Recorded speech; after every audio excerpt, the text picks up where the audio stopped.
Ladies and gentlemen of YouTube, my name is Romanos, and after a long break due to some personal issues, we are back in our beautiful story about Byzantium.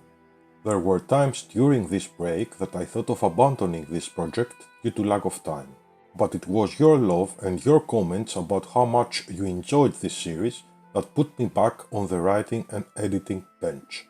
Thank you all so much. Be sure that this YouTuber is listening to you and your needs. And also be sure that when you decide to leave a comment on a video, this comment has a huge psychological impact and is a huge boost. So if you like this story, feel free to comment, like and subscribe to this new channel to be notified when a new video is uploaded. A new video will be uploaded every Wednesday. In the previous episode, we saw the Second Byzantine War against the Ottomans, where the Byzantines, with the help of Austria and Hungary, managed to expel the Ottomans from the Balkans permanently.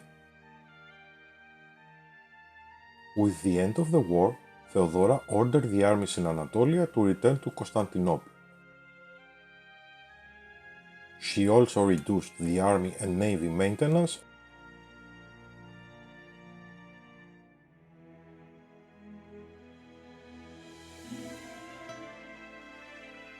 and mothballed all the forts.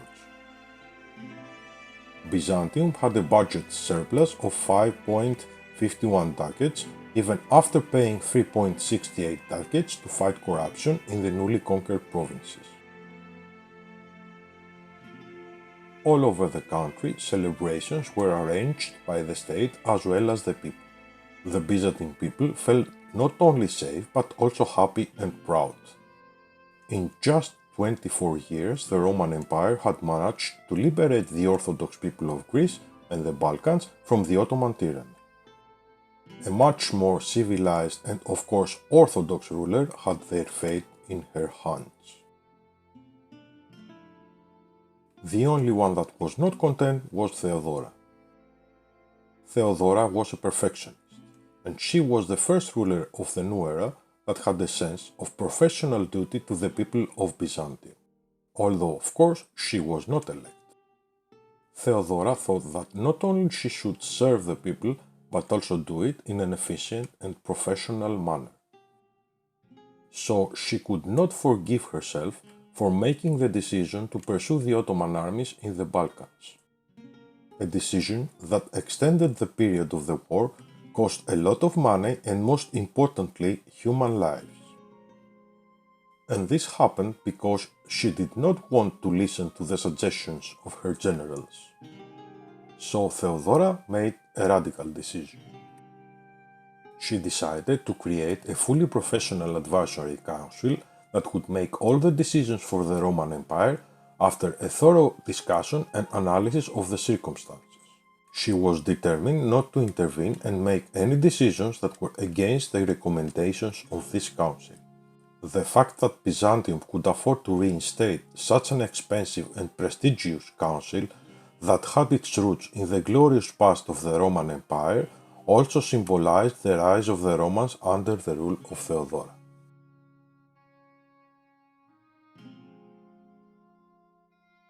So she hired Commandant Iulianos Humnos as her military advisor. He would boost the army discipline by 5%. She also hired theologian Nicola Gingich as her administrative advisor. This would reduce national unrest by 2.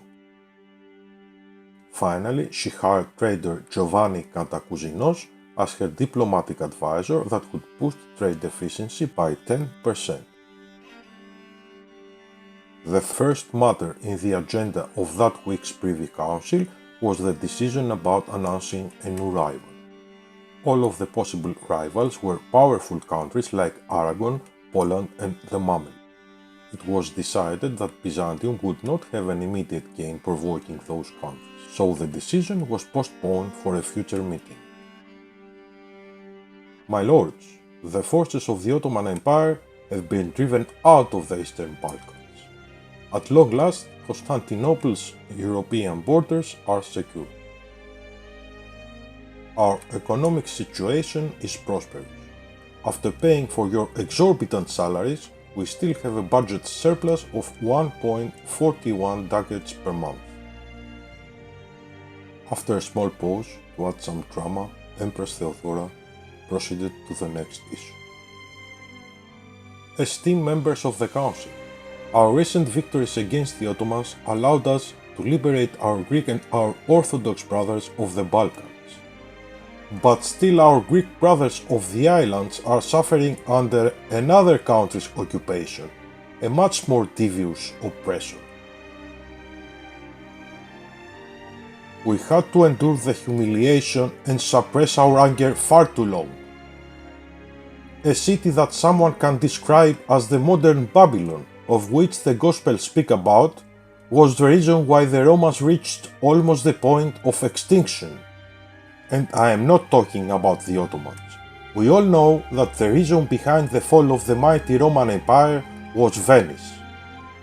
In that cursed Fourth Crusade, those so-called Christians decided instead of fighting the infidels in the Holy Lands to attack the Byzantines. Well, now I say the years of waiting have finished. Now Venice will pay.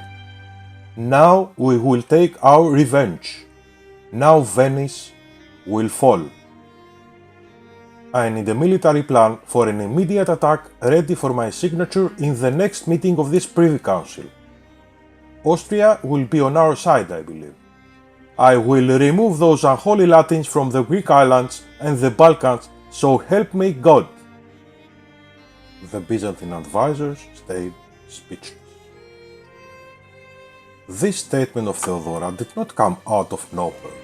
She had credible information from her most trustworthy spies in Venice that of all the allies that Venice had, only Genoa and Chile would honor their alliance. So she had to act extremely fast to avoid a possible change in the diplomatic situation. And Theodora also wanted territories from the Genovese, namely Chios and Mytilene. It was the perfect timing. The conflict that Emperor Ioannis and Constantinos carefully avoided for years was now inevitable. It was time for Byzantium to look in the west. It was too long since the Venetians stole the trade of Byzantium and commanded their seas. The time for their punishment had come.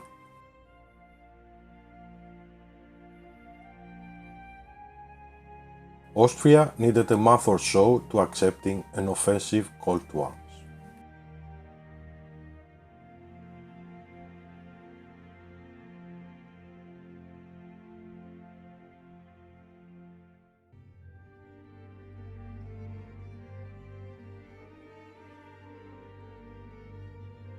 So, in the 2nd of August, only 13 days after signing the peace deal with the Ottomans, Theodora declared war on Venice for the conquest of Split. The Byzantine troops were still in Anatolia in the long march to Constantinople. A Venetian army of 22,000 men was stationed in Evia, but the Byzantine intelligence did not manage to get this information before it was too late. So, instead of using their navy to trap the biggest part of the Venetian army in Evia,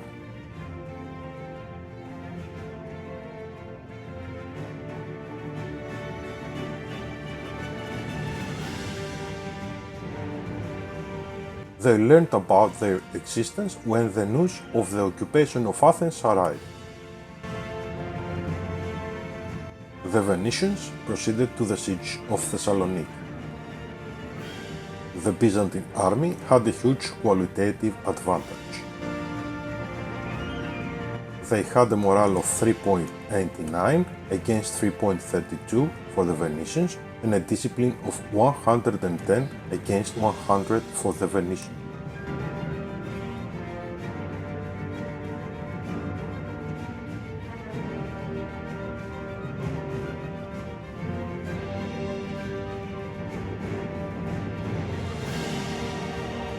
An immediate attack was ordered to relieve Thessaloniki and expel the Venetian army from the Balkans. A few days before the battle, Byzantium also had a military technological advance. Byzantium introduced the use of arquebus in their armies. This increased military tactics by 0.25 combat width by 2, infantry 5 by 0.2, infantry shock by 0.30, and allowed the recruitment of a new cavalry unit, the Stratioti Cavalry.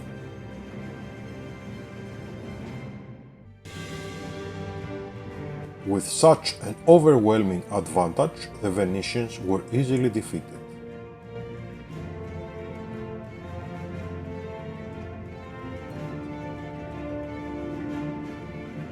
Then the mercenary army was ordered to occupy Evia,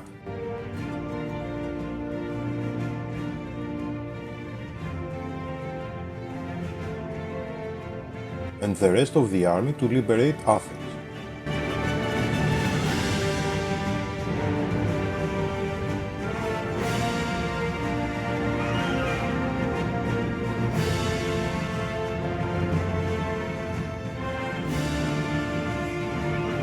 The next target was Naxos,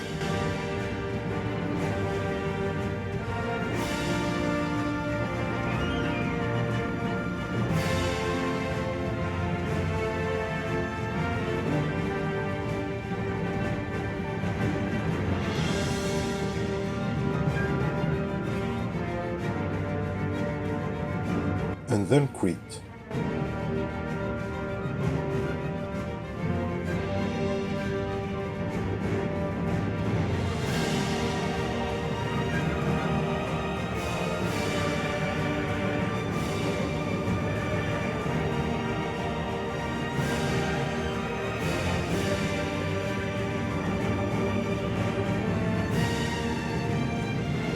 The Greek people in those islands welcomed the Byzantine soldiers as liberators with joy and widespread celebration.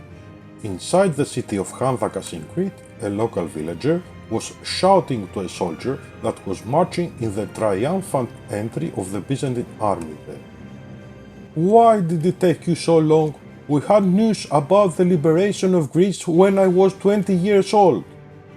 But you didn't come for us. You conquered Serbia and Bosnia, but again you didn't come for us.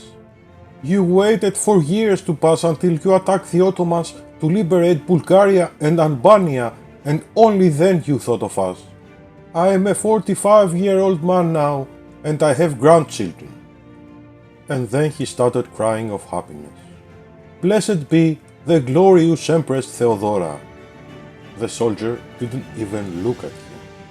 The captain would surely punish him later if he did that in a parade. Theodora was such a competent leader that could not be unnoticed by the leaders of Europe. And it was the 2nd of May when Theodora started to be considered in the European diplomatic circles a charismatic negotiator. This immediately improved the Byzantine diplomatic reputation by one.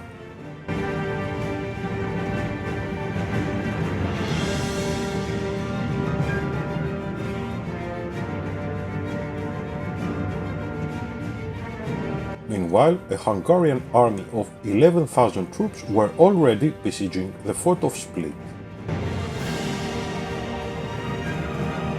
In the 22nd of May, all the Venetian Greek islands in the Aegean Sea were in Byzantine hands.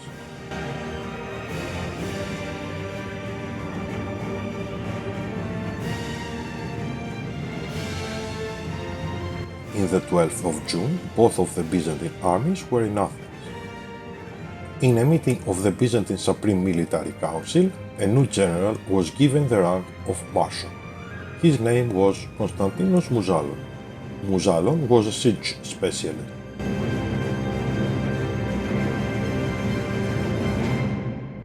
And he was given the command of the Byzantine army.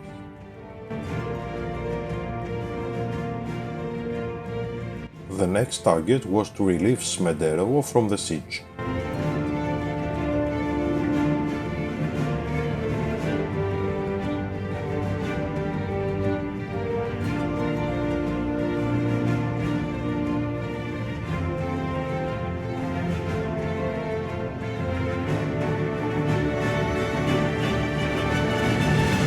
But the Venetians abandoned the siege when they had news that the Byzantines were coming.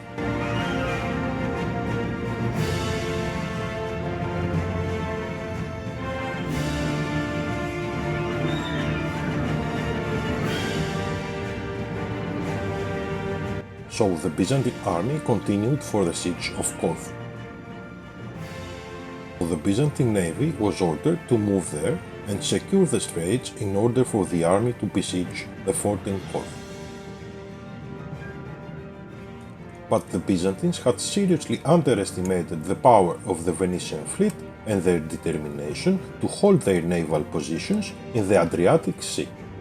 The Venetians had 20 more ships than the Byzantines, including 11 more galleys.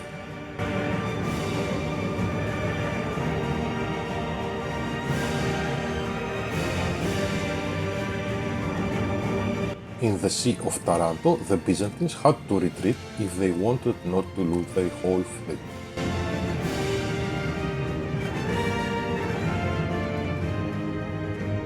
But Theodora needed to besiege Corfu.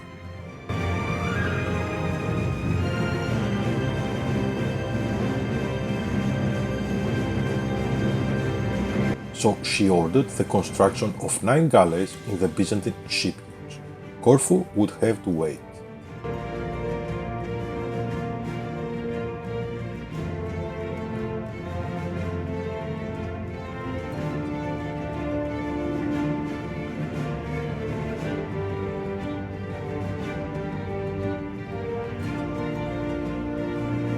Meanwhile, Grand Company under General Muzalon was ordered to march towards Treviso in Italy.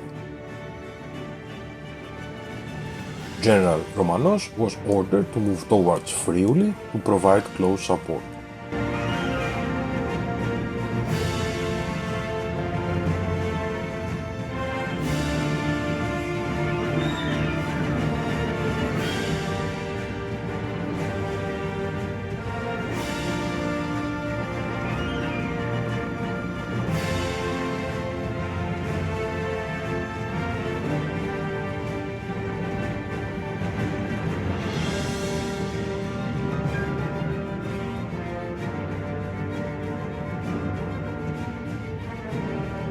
When the two armies arrived in Kulumbara, a small detachment of 2,000 men was sent to occupy Kotor.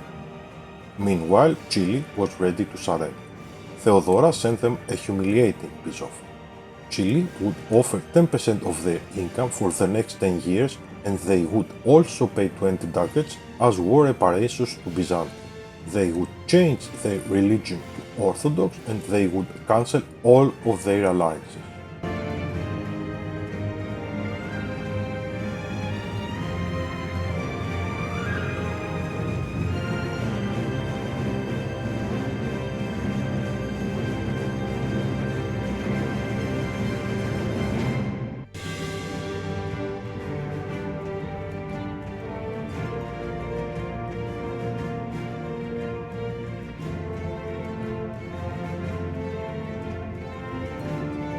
In November, the army under General Romanos resumed their march towards Friuli.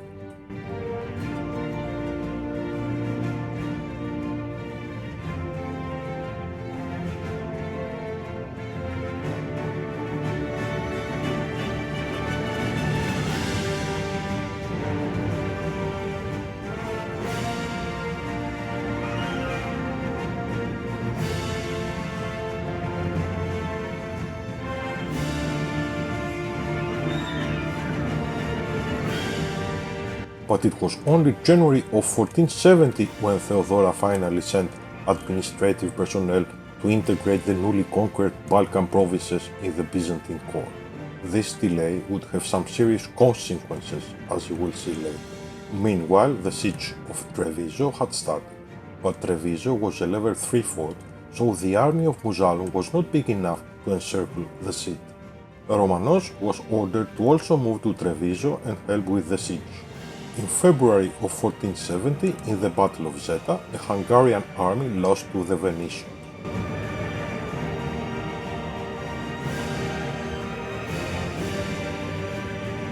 But then a nearby Austrian army annihilated the Venetian army. Now the Venetians had armies only in Venice that were protected by their mighty fleet.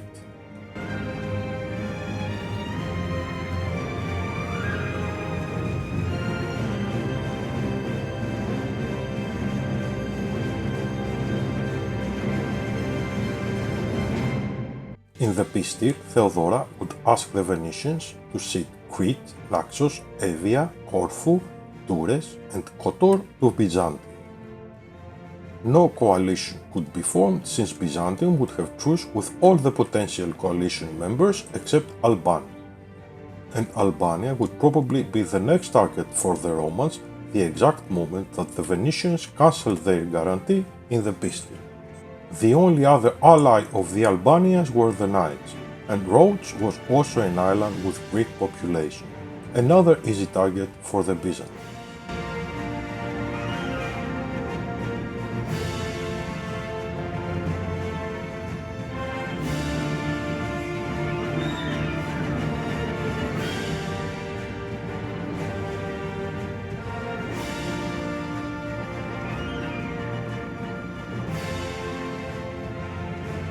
In July of 1470, Theodora decided to raise some more taxes to help with the costly war.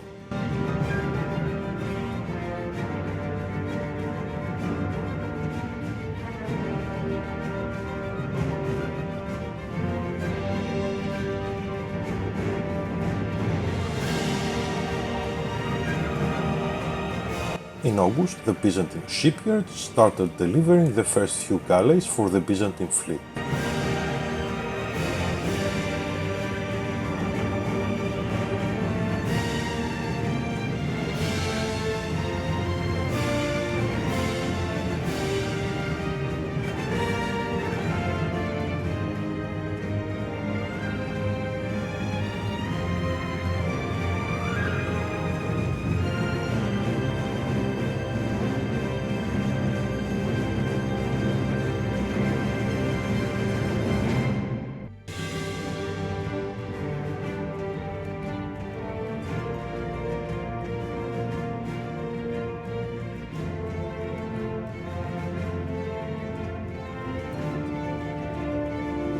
In November, the Byzantine fleet was again at sea.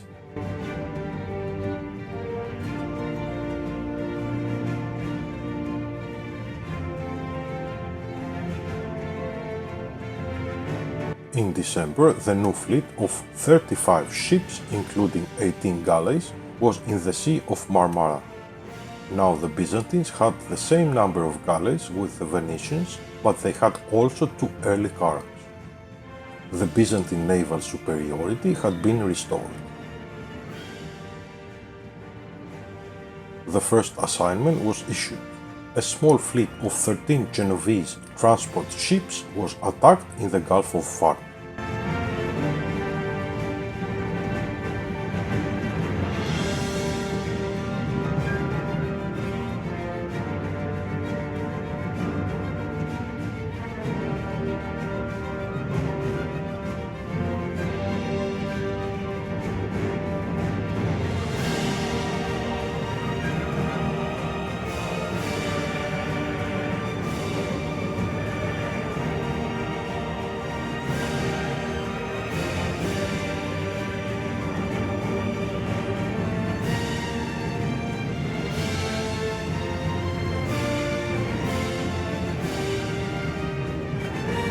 In February of 1471, Treviso fell.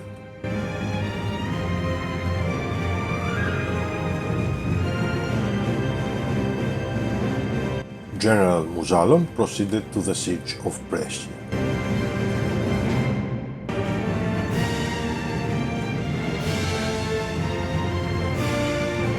Romanos was sent to Verona as a support.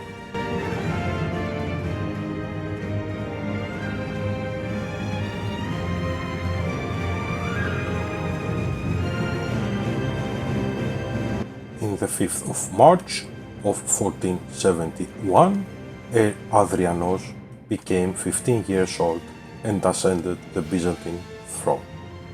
The Venetians were really beaten up and were close to giving the Byzantines what they desired. But we will talk about all of that in the next episode.